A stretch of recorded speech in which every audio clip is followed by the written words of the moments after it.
lebih bagus. Kemudian consult your dictionary. Oke, ini pasti ya. Karena bahasa Inggris itu bukan bahasanya kita, pasti banyak sekali kata-kata yang kita tidak tahu begitu. Jadi sebaiknya memang harus ada kamus. Kemudian compare your own translation version with the model answer provided. Ya, ini ntar kalau misalnya udah ada tugas, kemudian udah dikerjain sesuai dengan kemampuan diri sendiri, kemudian baru kita diskusikan, kita bandingin ke model answer gitu. Jadi ini tips-tips yang secara umum yang akan kita gunakan untuk translation 5. Oke. Kalau misalnya sekali lagi kalau misalnya ada yang kurang jelas atau ada komplain atau ada komen, langsung aja ya Mbak. Saya misalnya ngomongnya cepet banget kayak kumur-kumur, saya nggak ngerti gitu, bisa juga, atau apa gitu. Oke, lanjut ke ini, ke slide berikutnya. Jadi untuk modul pertama ini boleh silakan dibuka mbak-mbaknya kalau misalnya sedang pegang modul ya. The law takes shapes. Ya, ini untuk di pertemuan pertama saya mau bagikan dulu secara sekilas. Selain yang tadi ada tips-tips untuk translation, ini selama saya kuliah gitu ya, atau berdasarkan pengalaman saya, cara-cara lain ataupun kiat-kiat untuk menerjemahkan suatu teks begitu. Oke, kita mulai nih dari paragraf pertama. The law takes shapes. Oke, kita baca judulnya dulu. Kemudian saya sih biasanya langsung identify keywords. Jadi ini artinya kan mengidentifikasi atau mengenali kata-kata kunci begitu. Jadi ini saya baca dulu judulnya. Kita baca judulnya dulu. The law takes shapes. Hukum ini takes shapes. Berdirinya hukum begitu. Awal berdirinya hukum misalnya. Kita mikirnya itu dulu. Kemudian langsung kita lihat ke paragraf pertamanya. Kata-kata kuncinya apa aja sih? Di sini saya kasih contoh. Karena topiknya tentang the law, hukum, berarti kita langsung lihat the law. Kemudian kira-kira hukum itu apa sih? Kita lihat impersonal entity, independent creature, and then it developed, exist, and untouched. Gitu. Jadi itu masing-masing kata kunci daripada paragraf pertama. Jadi secara umum ataupun secara kata-kata sendiri kita bisa bilang bahwa hukum itu ini dan ini begitu. Ayo, dengan kata-kata sendiri ini kira-kira dengan kata-kata yang saya garis bawahin itu apa ya maksudnya? Silakan. Dari masing-masing keywords-nya.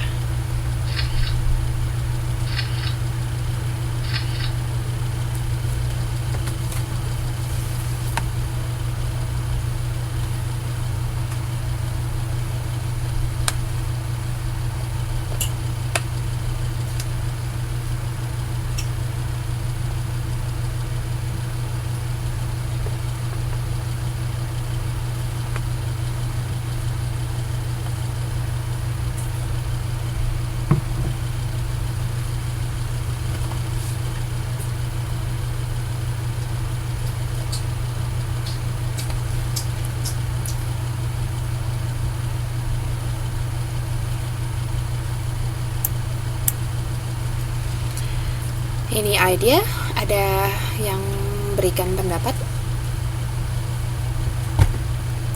Untuk kata-kata yang saya garis bawain saja, kira-kira itu maksudnya apa ya gitu.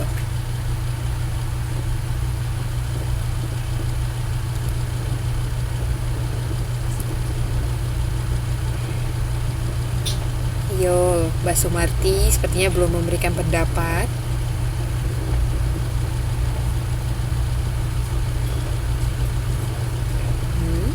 Pakai kata-kata sendiri aja, kata-kata sederhana.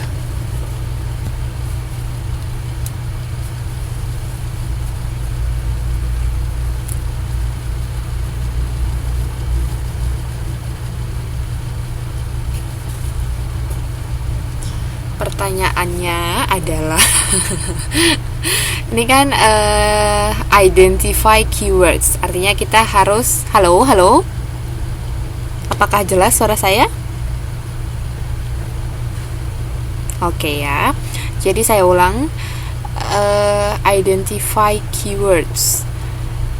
Dalam terjemahan itu untuk bisa lebih mengerti makna daripada source language, sebaiknya kita lihat dulu kata-kata kunci yang berhubungan dengan topik itu apa, begitu loh Mbak. Jadi di sini saya kasih contoh untuk paragraf pertama. Kan kita ngobrolin tentang the law, tentang hukum. Jadi ini contohnya saya kasih ada di garis bawahin, itu kata-kata kunci yang berhubungan dengan hukum ataupun yang menjelaskan tentang hukum itu gimana.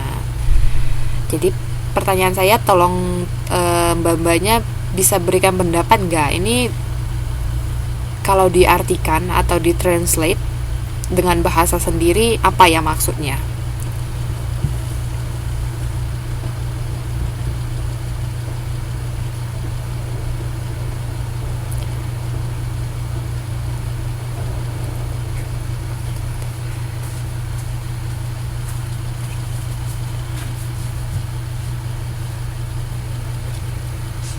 Okay, anyone?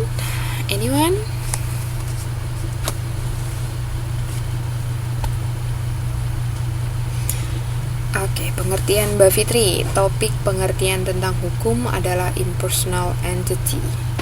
Wah, impersonal entity-nya dipertahankan ya bahasanya. Oke, not bad. Hukum adalah sebuah entitas impersonal. Oke, not bad.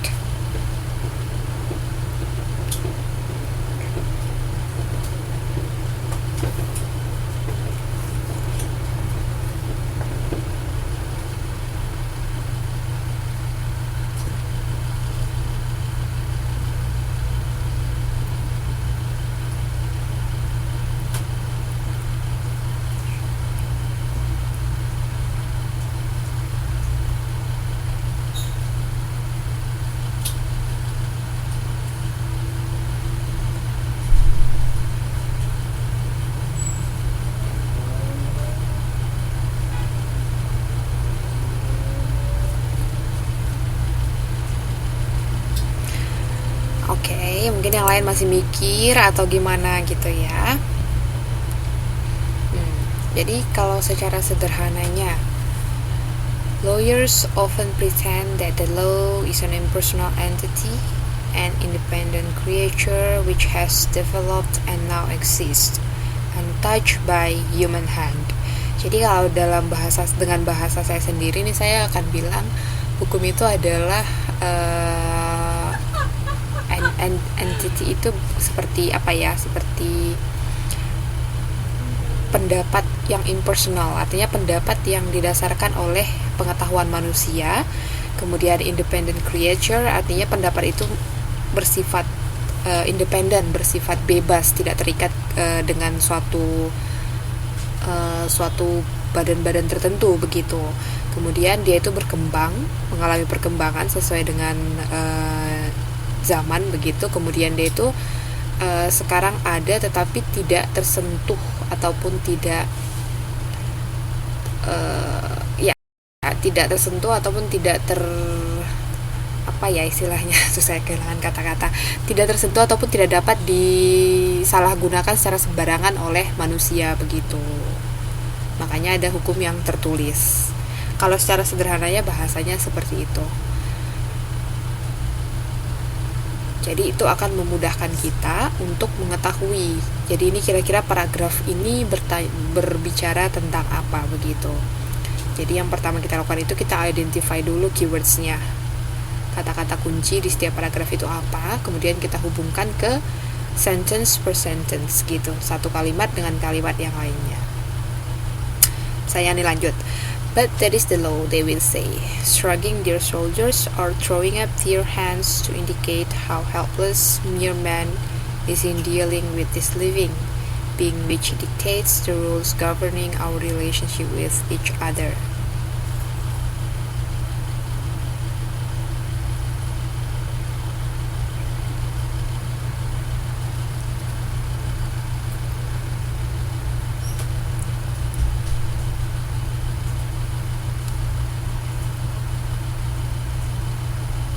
Oke, untuk yang paragraf berikutnya, bukan paragraf, untuk yang kalimat berikutnya ini, kira-kira apa ya kata kuncinya, keywordsnya?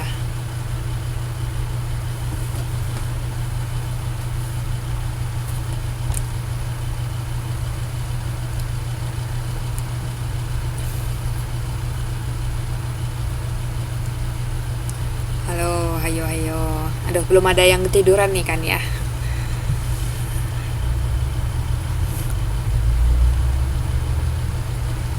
Untuk yang paragraf mulu. Untuk yang sentence-nya yang ini mulai dari but there is the law, itu kira-kira apa keywords berikutnya? Shrugging their shoulders. Oke, next one.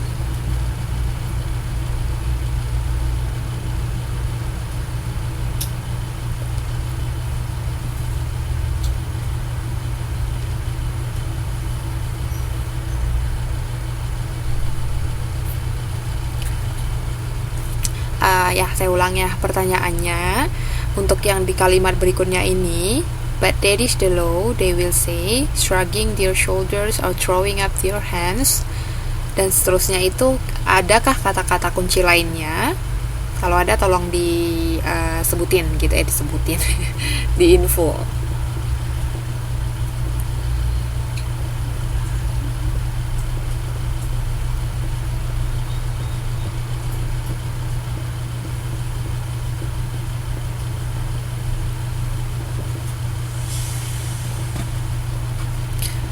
The rules governing our relationship. Okay.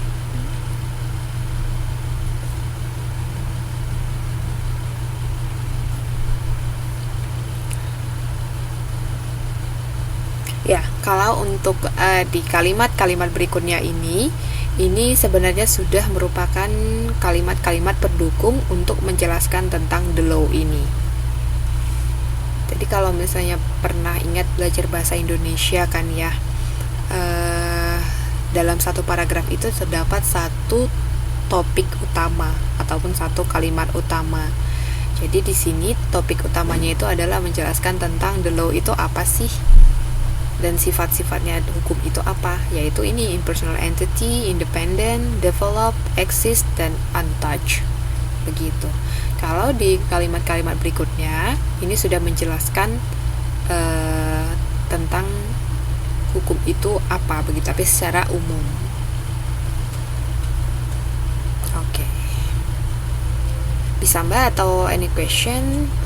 Atau nggak ngerti deh Miss apa ngomongnya apa gitu, atau gimana? Bisa kita lanjut ke next slide.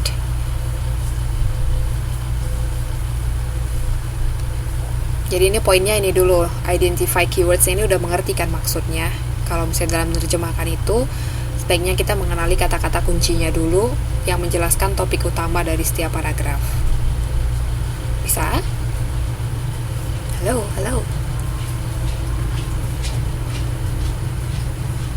Aduh, ini mic-nya, Oke.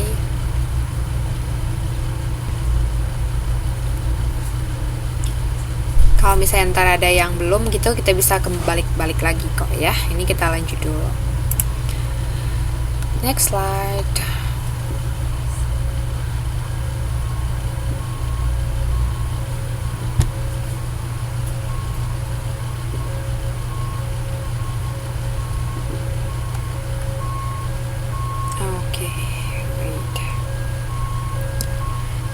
Ya, jadi tadi masih berhubungan dengan keywords ataupun kata-kata kunci, dan tadi kita sudah bahas ya, ada yang namanya istilah jargon begitu, ataupun special words.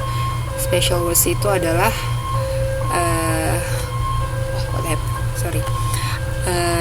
kata-kata yang spesial ataupun kata-kata khusus itu adalah kata-kata dalam bidang tertentu yang tidak ditemukan secara umum di bidang-bidang lain begitu. Jadi misalnya ini kan topiknya tentang law and regulations, tentang hukum dan peraturan. Jadi ini adalah beberapa dari sekian kata yang erat kaitannya dengan kalau kita ngomongin tentang hukum begitu. Ini ada contohnya udah saya berikan. Jadi ini termasuk identify keywords. Jadi kata-kata kunci dari hukum itu adalah antara lain seperti ini. Ada kata-kata law, duties, judges, sanctity of agreements, kemudian legal, dan lain sebagainya. Begitu.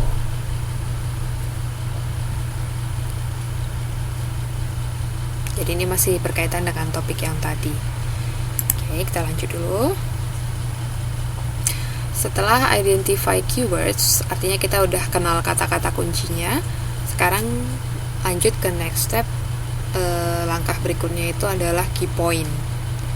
Jadi di atas words itu adalah poin. Poin pentingnya apa sih? Poin kuncinya apa dalam suatu paragraf gitu.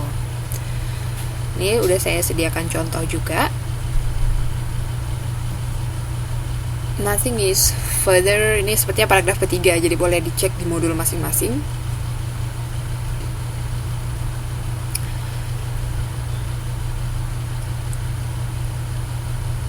Jadi dari semua paragraf ini, dari awal kalimat sampai akhir kalimat, ini semua menceritakan tentang pengertian hukum itu secara umum.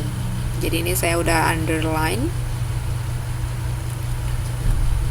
Mantul ya, sepertinya ini ada yang pakai speaker. Sebentar ya. Halo? Masih mantul kah? Masih ya. Sepertinya ini ada yang pakai speaker nih. Wait.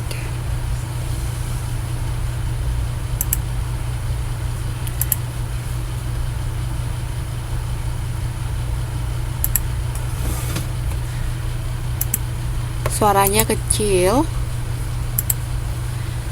tapi ada yang pakai speaker nggak ya mbak? Jadi suaranya mantul. Kalau misalnya ada, tolong di ini dulu, di normal aja. Tes. Waduh, masih mantul.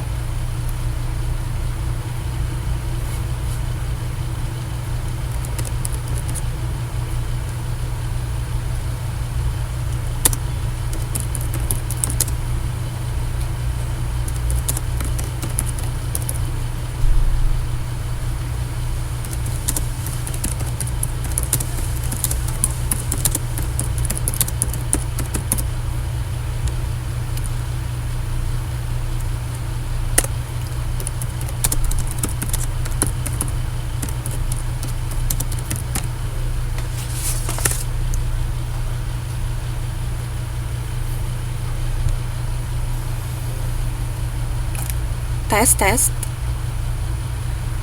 Masih mantul ya.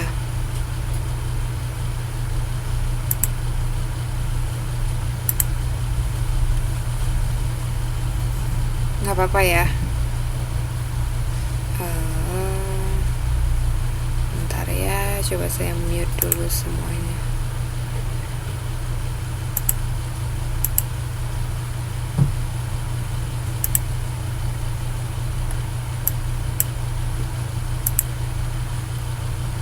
Tes.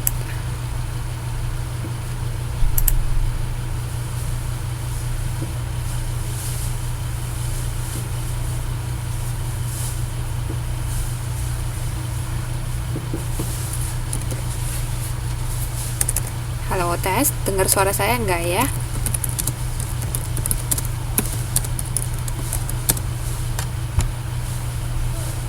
Oke, udah dengar. Ini udah saya mute semuanya. Jadi biar nggak mantul gitu suaranya. Ntar kalau misalnya kurang jelas atau gimana, silahkan di chat aja ya. Oke, sip. Lanjut. Tadi kita udah bahas identify keywords. Sekarang kita bahas identify key point. Jadi dari suatu paragraf itu, step berikutnya setelah kita kenali kata-kata kunci yang menjelaskan tentang suatu topik, selanjutnya itu kita kenali poin-poin pentingnya begitu. Poin penting dari suatu paragraf itu apa aja. Seperti ini nih, paragraf ketiga, boleh dilihat di modul masing-masing. Itu modul pertama, the law takes shapes, itu di paragraf ketiga. Ini nothing is further from the third. Saya sambil salah satu key pointnya. The The law is a body of rules made by man, which can be changed by man